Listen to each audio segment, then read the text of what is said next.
Yep.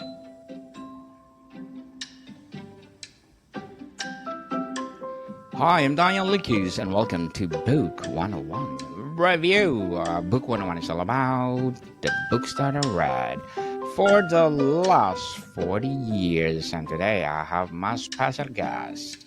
He is a leadership and personal development professor and consultant, plus Wall Street Journal and US Today best-selling author, no other than Mr. Ryan Gottfredson. Wow, what an introduction. Thank you. It's an honor to be here with you. Welcome to Book 101, Mr. Ryan. And can you please introduce more about yourself? For sure. So as mentioned, I'm a leadership professor at California State University, Fullerton. So if you're not familiar with Cal State Fullerton, we actually have the second largest business school in the United States. And I'm fortunate to be a part of that. I teach and do research on leadership. And then I take the ideas that I do research around and I apply them into a business context where I do consulting and I help organizations all over the world to develop their leaders and employees. And part of that journey is writing books as a way to get my ideas out into the world. Mr. Ryan Gottfredson, thank you so much for sharing your knowledge to the world. And we are hoping for more and more empowering books like this to come. So let's talk about your becoming better. Can you tell us about it? Yeah, the basic premise of the book is that most people actually really don't know how to develop themselves. So one of the basic ideas is that we have two different sides of ourselves. One side of ourselves is what I call our doing side. And this is our level of talent, knowledge, skills, and abilities. And this is what we primarily focus on when we try to improve ourselves. I mean, think about our education systems, our athletic programs, our organizational development efforts, largely focus on improving our knowledge and our skills. And not that that's bad, but what I find is that it's only incrementally helpful. But there's another side of ourselves that if we focus on it, it could be transformationally helpful. And that side, it's not our doing side, it's what I call our being side. And our being side is more closely akin to our character, our mindset, our psyche, our consciousness, our emotional regulation. And ultimately, it's the quality of our internal operating system. And so what I've learned is that if we could focus on elevating along our being side, we can transform who we are. We could transformationally become better. And so this book is all about introducing ourselves to what our being side is, to be able to evaluate our altitude along our being side, and then how do we elevate along our being side to become transformationally better. Indeed, people, let's focus. Focus is one of the key to success. How do you define personal transformation scientifically versus how it commonly understood? Yeah, I think as mentioned, most people kind of understand personal development as improving our knowledge and skills, right? Oftentimes when we want to improve, we go get degrees or certificates or things like that. But ultimately, if we really want to transformationally become better, we've got to take a different path and we've got to focus on our internal operating system, how we're wired to process and operate in our world. So for example, Daniel, let me ask you a question. How would you say most people respond to constructive criticism? They get what? They get mad. They get mad. They get defensive, right? Yes, defensive. This is an emotional knee-jerk reaction that is designed to protect ourselves because our body interprets this as an attack. But that's not the only way that our body can interpret constructive criticism. We can see and make meaning of constructive criticism as an opportunity to learn and grow. And when we can make meaning of it in that way, we have a wider window of tolerance and we create space to kind of sit with these ideas. Doesn't mean we have to agree with them, but we create that space where we're not emotionally reactive and we put ourselves in a cognitive and emotional space where we can leverage that constructive criticism to learn, grow, and improve. And so that's an example to suggest, look, it doesn't take more knowledge and more skills to take in this constructive criticism. It actually takes a refinement of our body's internal operating system so that we aren't this reactive individual, and instead we're an intentionally responsive individual. Totally agree with you, Mr. Ryan. What was the most surprising scientific discovery you encountered while researching this book? Well, I think the thing that I found most fascinating is that when we're talking about improving along our being side, what we're really talking about at our foundational level is our body's nervous system. And because and one of the things that I think is really fascinating about this is what we've learned is that the more trauma one has experienced in their life, the more their body becomes wired for self-protection.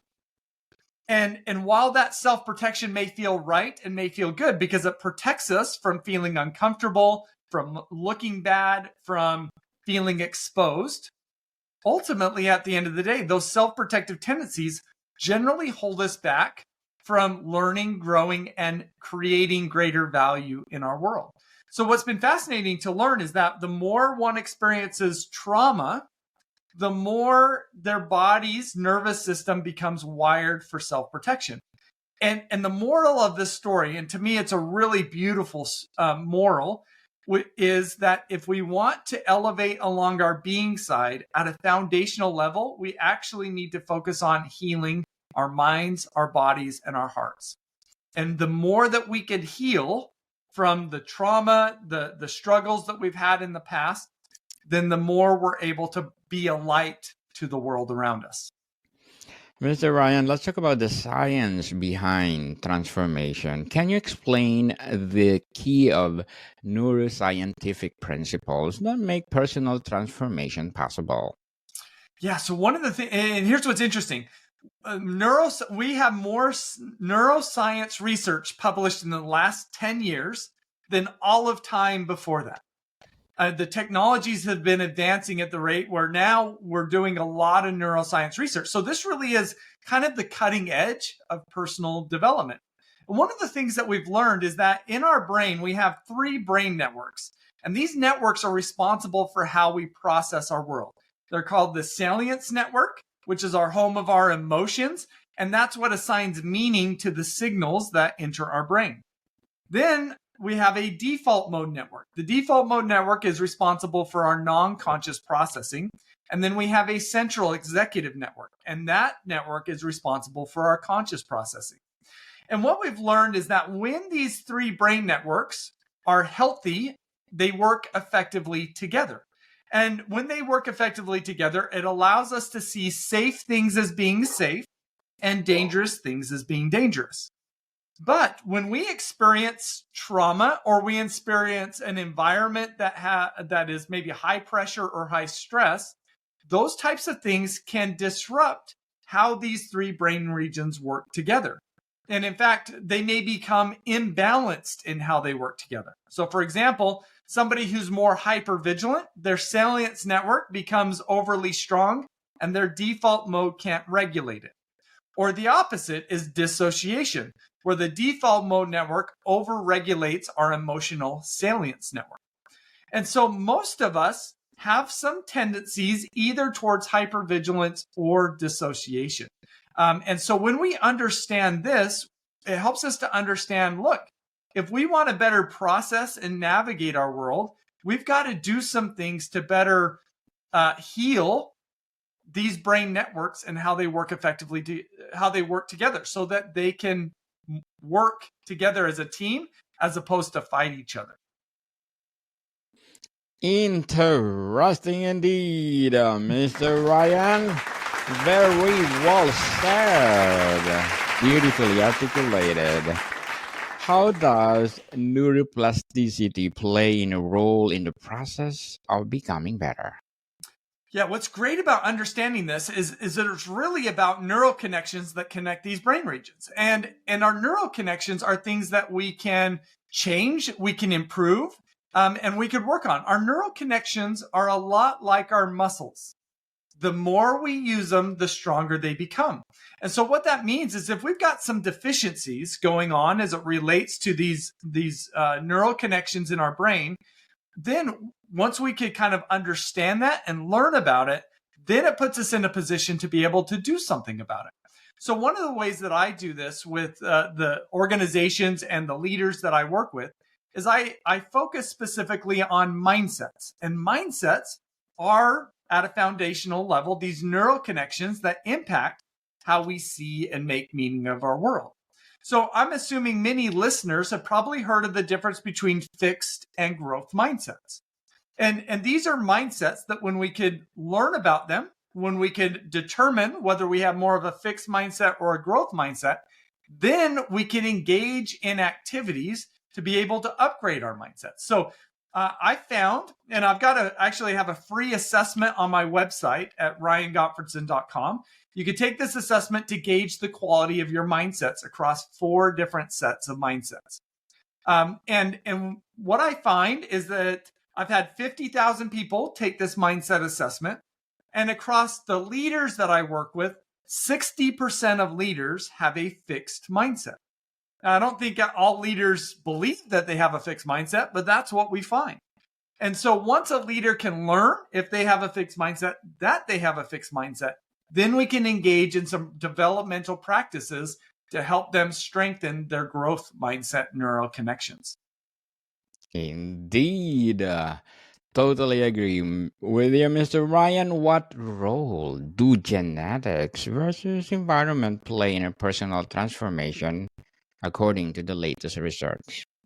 Yeah, what's really interesting about this is that these neural connections and their functionality with these different brain networks is generally more of a factor of nurture as opposed to nature. So what we do know is the experiences that we have in life play a significant role in the health of these neural connections, right? So if somebody grows up in a very traumatic environment, that's going to lead to them adopting more self-protective mindsets, and their brain wiring gets off kilter. That's one of the kind of default responses to trauma. But if somebody grows up in a more psychologically safe environment, a healthier environment, then naturally their brain will operate more effectively. It will have healthier brain connections, healthier neural connections, which will naturally allow them to kind of process their world in a more effective way. But just because nurture may play a role in the health of our neural connections, that's good news, because it suggests that if we don't have great neural connections, then we could do something about it. We could change our neural connections. I think one of the sayings that I love is the idea that the neural connections that we need to survive our childhood are not the neural connections that we need to navigate life successfully as an adult. So most of us, if we want to operate at a high level as an adult, as a leader, as a parent, at the end of the day, we're going to have to upgrade our internal operating system. And that involves upgrading our neurology. Indeed, we need to upgrade people every year, I think. Agreed. Every year we need to upgrade people. So let's talk about the mindset and behavior. How important is mindset in personal transformation, and how can someone cultivate the right one?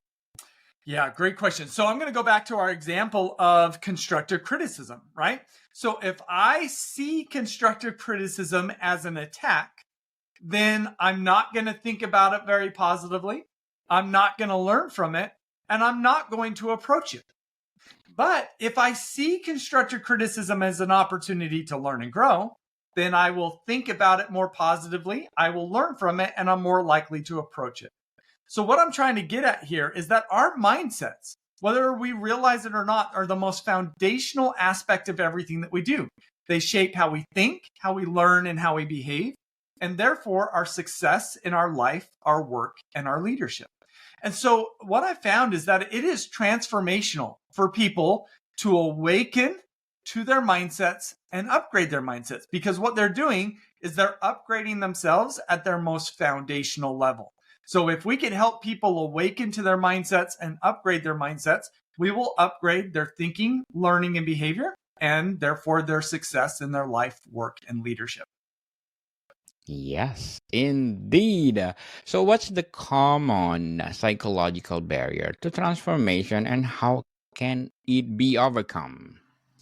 Well, I think it's a combination of factors. So I think one of the factors is generally a lack of self-awareness. If you're listening to this, you might be familiar with the Dunning-Kruger effect, which kind of suggests early in our self-development journey and self-awareness journey, we generally think of ourselves as being better than what we really are.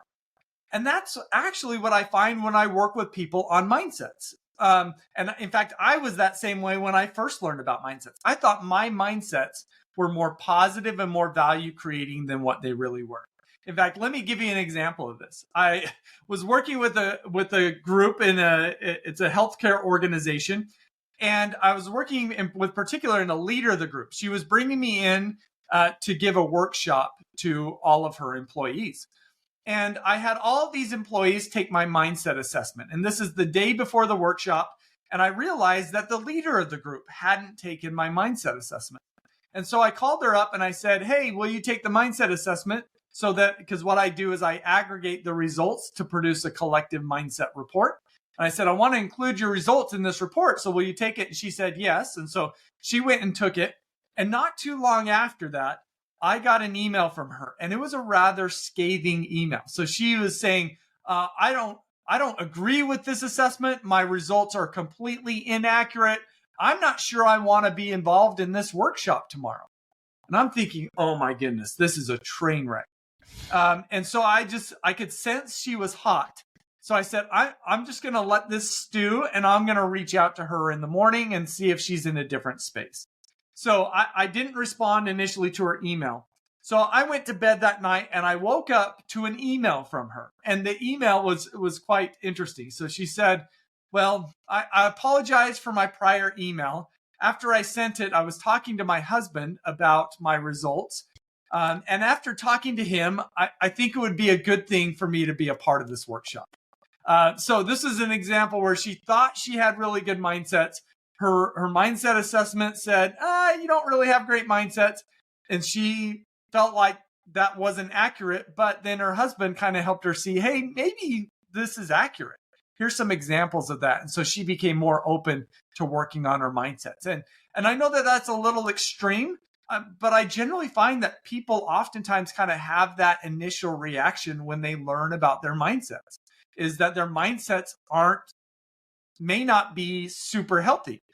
But what I've also learned is that most people's mindsets aren't healthy because most people have never really given concerted effort to work on their mindsets. And so that's why I love helping people out. I love helping people discover their mindsets and elevate their mindsets. Yes, and that's why I'm urging you to create more books like this, Mr. Ryan. So, as the leadership and personal development professor and consultant and best-selling author, what are your short-term and long-term goals? Man, well, in the short term, I'm launching my new book, Becoming Better, The Groundbreaking Science of Personal Transformation, which is all about this being side and helping us to elevate along our being side. So my short-term goal is to get that out into the world as best that I can. So I appreciate this opportunity as helping me as a part of that. And then I think ultimately in the long term is I want to spread greater awareness of our being side. I just know that when people focus on their being side, it's transformational. But the reality is that most people don't really know that they have a being side, and therefore they never really focus on it. So I want to help make these ideas and concepts more mainstream so that people are more empowered to transformationally become better.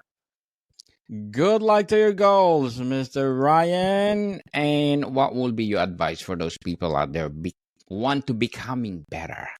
Well, it all starts with self-awareness. And so if my tools can help you with that, I would invite people to go to my website, ryangottfredson.com. I have a couple of free personal assessments there to help you awaken to your quality and altitude of your being side. And then there's some support and resources to help you elevate along your being side.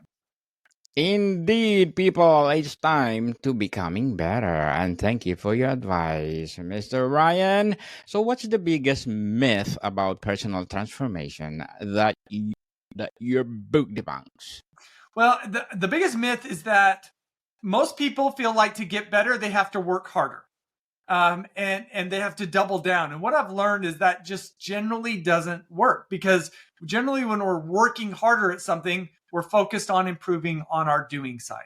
So this book introduces a completely different strategy for personal development than what we're used to, but it's a strategy where we're going to see a bigger bang for our investment. So I hope that as people pick up this book, read it, that's the experience that they have.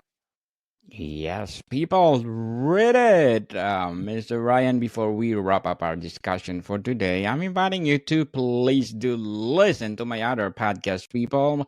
My other podcast, because my abstract essay is already in 5th season, abstract poetry in 2nd season, and of course my book 101 review on 5th season, comedy 101 in 2nd season, food 101 in its 5th season as well, geography 101 and love letters are in 3rd season, and my baby podcast, mental health 101, movie 101 review and music 101 in its 4th season, and Science 101 and Sex 101 in its 1st season. Please do listen to them wherever you listen your podcast.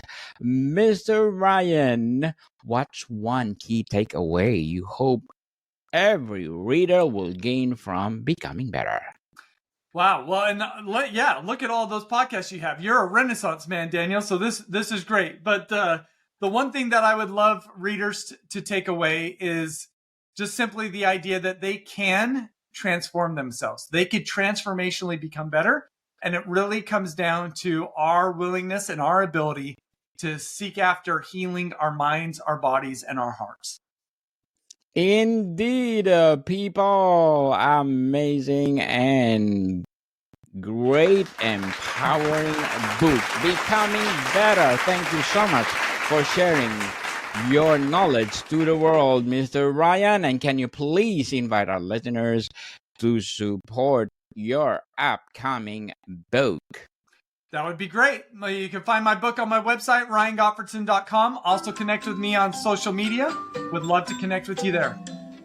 Yes, people, let's support Mr. Ryan, because if you support him, more and more and more empowering books like this to come. So, Mr. Ryan, thank you so much for your time. Thanks for having me. More to come, people. See you soon.